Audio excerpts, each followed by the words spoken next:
Bekerja itu tidak hanya bekerja keras, tapi juga bekerja cerdas.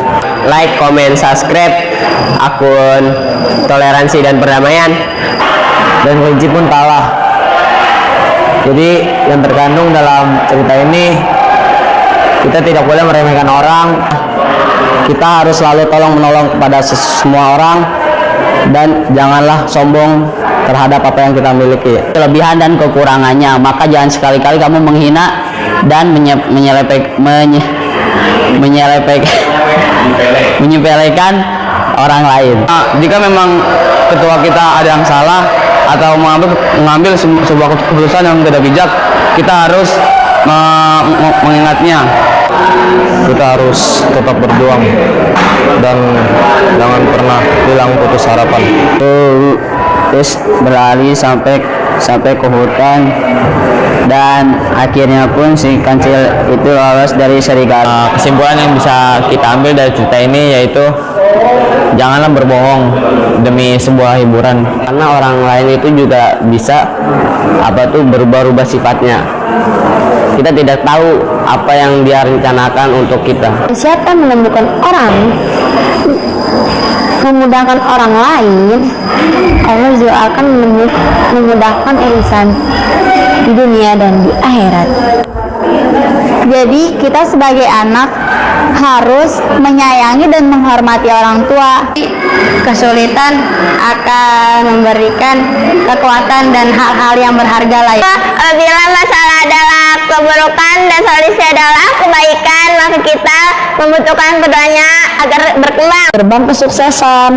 Jadi jangan takut untuk mengambil resiko. Mengajarkan kita betapa kelembutan, akhlak dan budi pekerti yang baik dapat mendatangkan kebaikan kepada orang lain. Siapa dia, latar belakangnya dia siapa, jangan cuma mandang sebelah mata ataupun dari depannya aja. Bismillahirrahmanirrahim. Assalamualaikum, Merdeka. Nama saya Isyarah Bani Asaf dan kameramen saya Lesa Vita. Di sini saya akan membawakan storytelling yang berjudul Pengemis Buta Yahudi. Selamat menyaksikan. Pada suatu hari, Rasulullah Shallallahu Alaihi Wasallam bertemu dengan pengemis buta di jalanan. Rasulullah Shallallahu Alaihi Wasallam memberinya makanan dan menyuapinya. Pada saat Rasulullah menyuapi pengemis buta itu bertanya, "Siapakah kamu?" Rasulullah menjawab, "Aku adalah hamba Allah yang taat." Rasulullah tidak memberitahu identitasnya. Setiap hari Rasulullah memberinya makanan dan menyuapi pengemis buta itu. Pada keesokan harinya, Rasulullah Shallallahu Alaihi Wasallam mendatanginya kembali dan memberinya makanan dan menyuapinya. Pada saat Rasulullah menyuapinya, pengemis buta itu bilang kepada Nabi Muhammad, kepada Rasulullah,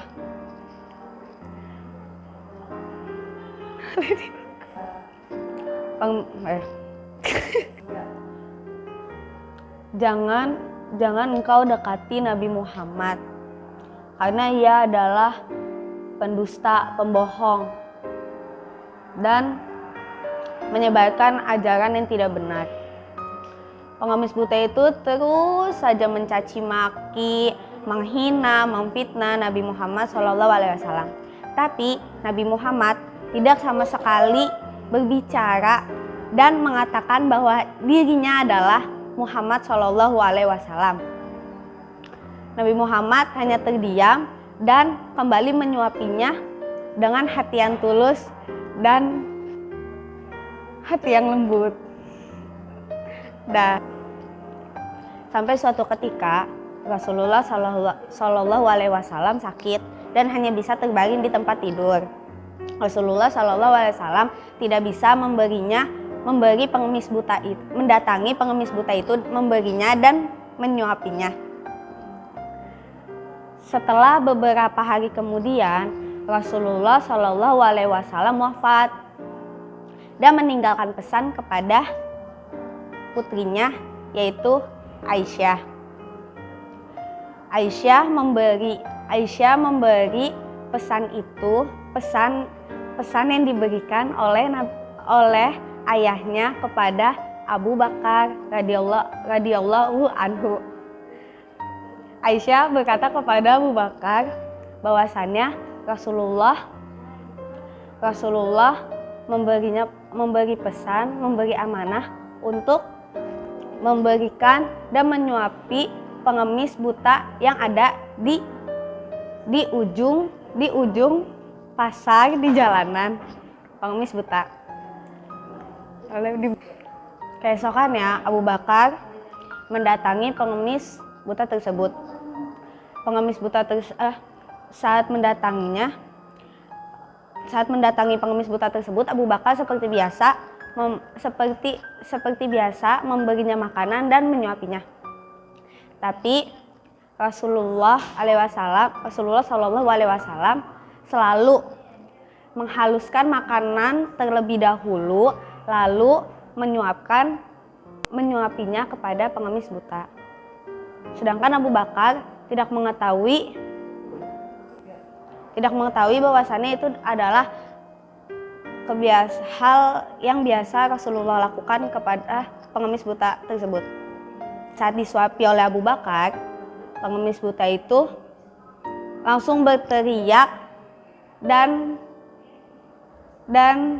bilang, "Siapakah kamu?" Lalu Abu Bakar menjawab, "Aku adalah orang yang biasa." Pengemis buta itu menjawab lagi, "Kamu bukan orang yang biasa, karena orang biasa menyuapiku selalu menghaluskan makanan itu agar aku tidak susah untuk mengunyah."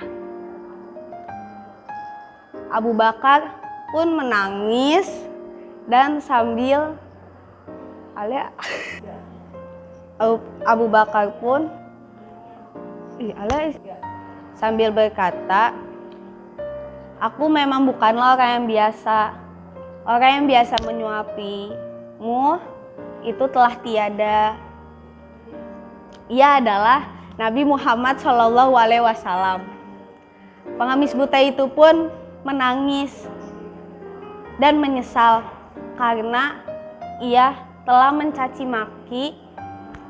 maki, menghina, memfitnah orang yang menyuapi setiap hari dengan hati yang tulus dan lembut. Pengemis buta itu pun akhirnya bersyahadat di hadapan Abu Bakar.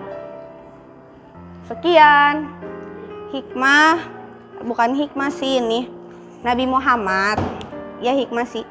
Muhammad mengajarkan kita betapa kelembutan, akhlak dan budi pekerti yang baik dapat mendatangkan kebaikan kepada orang lain. Udah kali ya? Sekian storytelling dari saya. Maaf bila ada salah kata. Hazallahu ya kana wa yafazuna walhamdulillahirabbil alamin. Assalamualaikum, merdeka.